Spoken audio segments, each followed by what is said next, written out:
We are continuing the Superintendent Series today, and today we have two amazing women that have been with Alice ISD for many years, and their entire love for what they do is to serve kids. So today we're going to have a conversation about STAAR, because sometimes many people maybe have a misunderstanding of what STAAR really is and the intended purpose of it.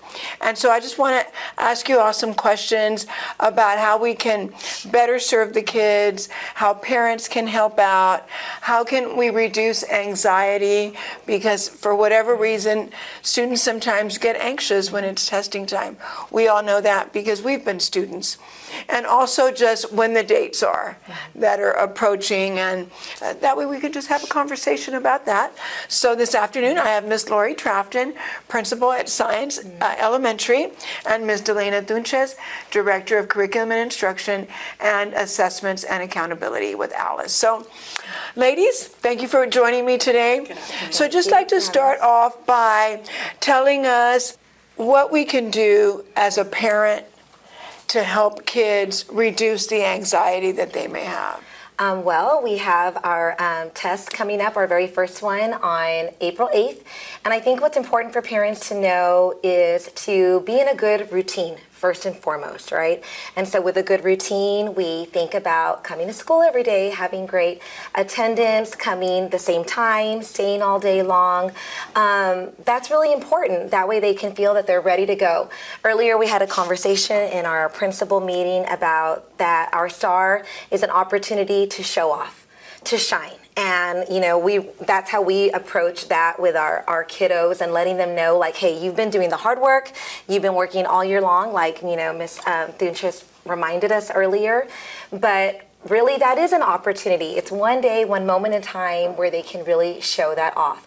So parents can help by being positive and making sure that they are really helping with a growth mindset, and just letting them know that, hey, trying your best can go a long way. Effort is very important, and when you're here, we'll do the hard work. The teachers are working hard, and so all we need is for you to bring them, and we got it from here. I like that. Thank you very much. So can you share with the community and everyone watching as far as what you have done, what your staff has done to prepare?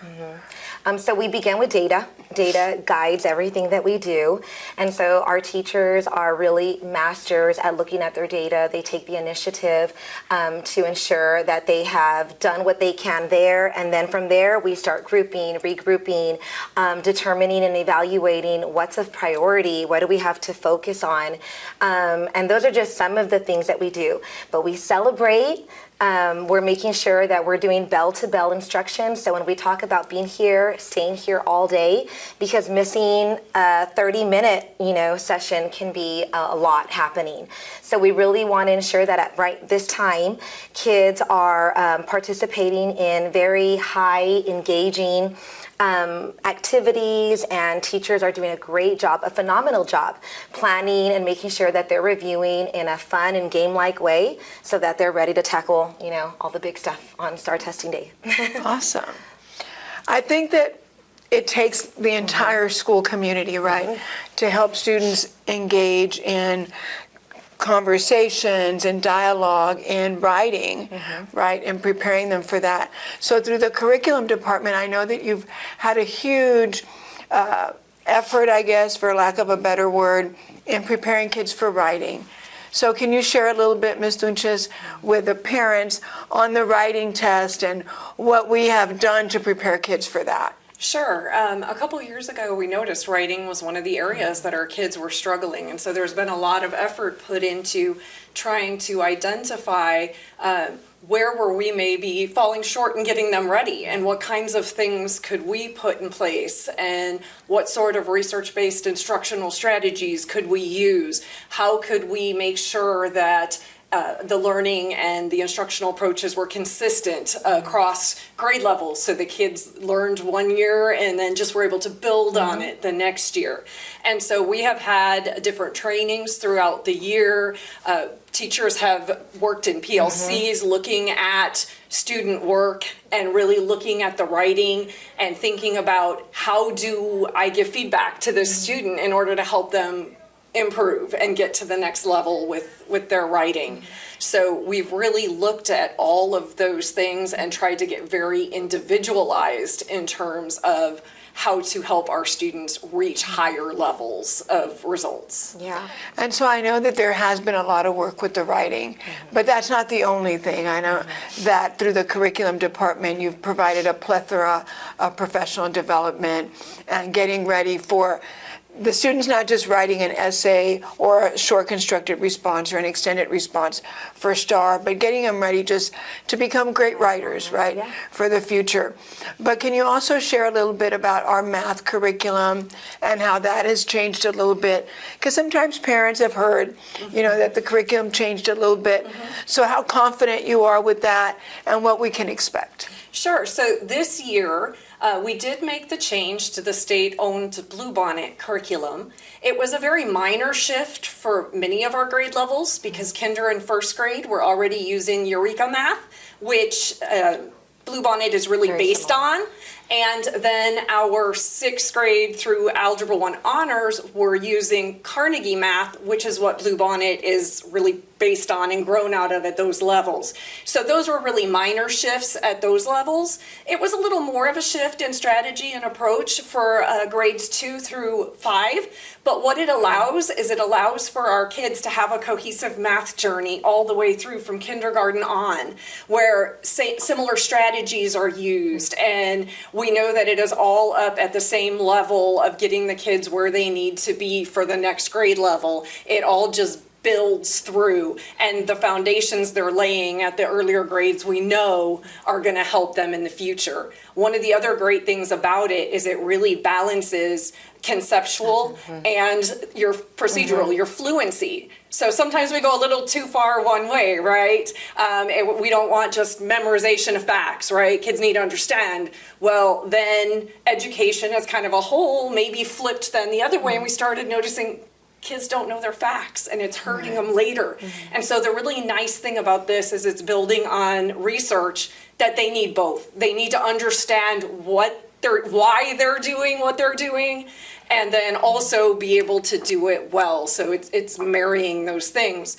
And so we've been able to see the building, even as we've done benchmarks, the growth from the first benchmark, what they knew at that point in the year, then to the second benchmark, seeing the learning that happened in between, and we've been building on. Also, because it was new and very new to some of the teachers, we've made sure this year that we have had support coming in.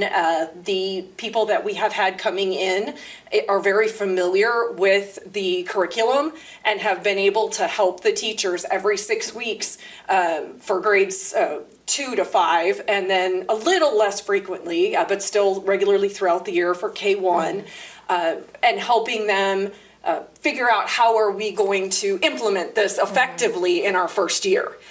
So same thing, they have had support at the secondary level as well with their Bluebonnet transition. So we've been working really hard to try to give that support so that the first year doesn't feel as first year. And the kids get the biggest benefit out of it. So I'm grateful that you have been having those sessions with the teachers just to make them feel comfortable with the curriculum. Because what about our third graders? Because this is the first time that they're testing, and sometimes, that's new to them. Yeah. So the curriculum is new to them and testing. So how do you prepare a little third grader to take the test with confidence and be very secure in what they're doing? Well, I think a lot of what we do with third grade is training, right? They hear about the test from, from their siblings, from all of us, right? But it's only in theory. So we try and do a lot of work from very early on, exposing them, right? So that's really important. We want to make sure that little by little we're chunking what we're giving to them and exposing them to the platforms, exposing them to the way that we are going to be testing. But through that, making sure that we're celebrating them along the way to not create anxiety, because we don't want it to be something where in the end they're building up, fear. And so it's like really showing them like, wow, what you did right now is really going to help you, or you're going to do it just like that. And so now we hear them, they're excited. We're talking about it all the time, but I don't think it's going to be that brand new, because we've had the benchmarks along the way. We're doing the goal setting, the tracking, all of that part. So I think involving them as much as we can, communicating with their parents. We had like an open house where they were able to lead their parents with how they were doing. And so I feel like they're not as afraid right now in March as maybe they felt like in September when they heard about it. And so I feel like we're in a really good place, and I really want to commend our teachers on making sure that they've helped them to feel at ease when it comes to it. And we do also have the structure in place in terms of the way testing is working, so that as early as second grade, they can have start the getting testing. experience with a testing platform that looks almost exactly the way that the STAAR platform looks. So in, maybe a less, high stakes situation in their unit tests, it's even in second grade, their teachers are starting to work with them and help them understand how the online testing process works. And then throughout the year in third grade, when they take unit tests, and their benchmarks, but also their unit tests or module assessments along the way, they're getting chances to practice with that system. And so they are not being sat in front of a system at the end of the year that they have not utilized before. So I love that. You're preparing them even before they take the assessment. But it does take, like I said, that practice that you discussed. I think in ISD it's really well known and established already that we want kids to be successful, not just on a state assessment, but in life. And we understand that these assessments are a marking point for us to evaluate where they're lacking in skills, so then we can the following year support them with the curriculum that they need to continue to close gaps. So state assessments are all the way to high school. And so they don't end at the elementary level. And I know that Ms. Tunchez is very much hands-on with all test coordinators throughout the district. So talk to us a little bit about the graduation requirements, because we all know that state assessments are linked to that.